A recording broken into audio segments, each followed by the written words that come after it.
Listen, when you dealing with a narcissistic baby daddy, you gotta understand something. He don't want peace, he want control.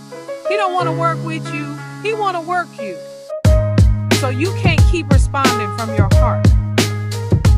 You gotta start responding from your strength. That means you keep communication about the child only.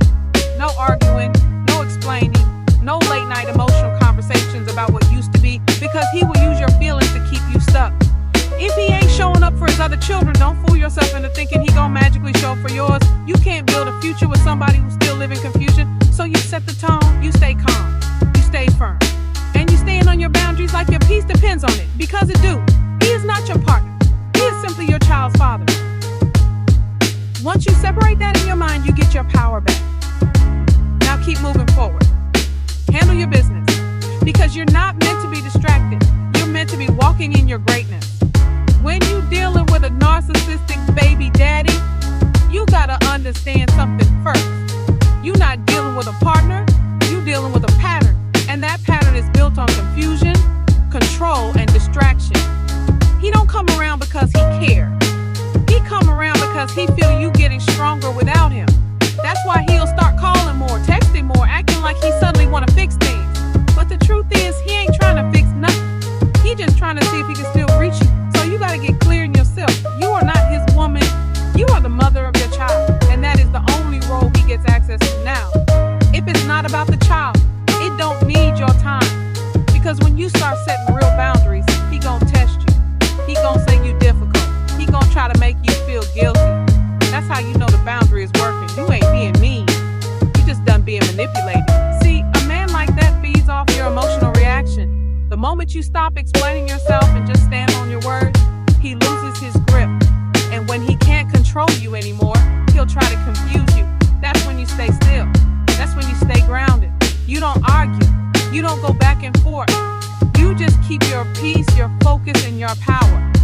And listen, if he not caring for his other children, you cannot let yourself believe he's suddenly gonna change for yours. That's not being bitter. That's just being wise. Your child needs stability, not promises. You don't chase him for that. You set the expectation and let him either rise to it or stay exactly where he is. Either way, you still keep moving forward, because this season of your life ain't about trying to make him better. It's about you getting stronger, clearer, and more at peace. You are building something for yourself and your child, and he is either going to support that or stay out the way. And listen, in case you start thinking maybe he changed, maybe he different now, and you having them second thoughts, I need you to slow down and remember, not romanticize. Remember how he used to call you out your name like you wasn't even a human being. Remember how you would call him to show up for his child and he either didn't answer or made you feel like he was doing too much? That ain't love. That's a pattern of disrespect. And see, when you start feeling soft again, that's your heart talking. But you gotta check that with your mind. Ask yourself, what has he actually done that shows he changed? Not what he said, what he done. Because words will pull you back into a storm you already escaped. It's okay to forgive him. That's for your own peace. But don't you forget what he showed you. Your mama ain't raised no dummy. She raised a woman who can learn from her own experience. So when he come around acting sweet, you pause and say, okay, that's how he acting today.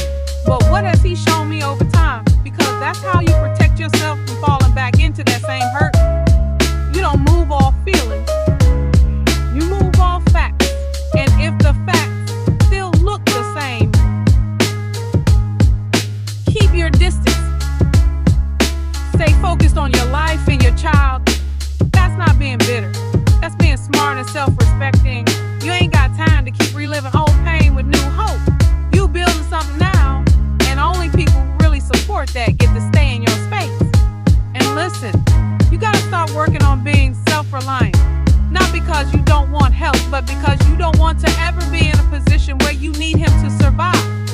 That's where your real power comes from. When you can say, I got me, I got my child, we good over here. Now if he want to be in that child's life, let him. That's his role. But don't you beg him to be a father. That's not your job. You don't chase him, you don't convince him, and you definitely don't lower yourself trying to make him do what he's supposed to do.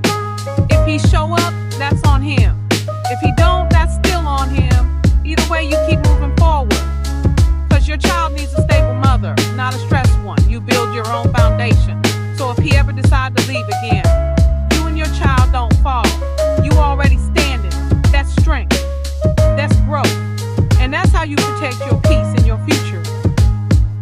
You don't depend on his effort. You depend on your own. And if he really want to be there, he'll prove it through his actions, not his promises. So stay focused. Stay grounded. And remember, you building a life that don't require him. But if he step up, it's just a bonus, not a necessity.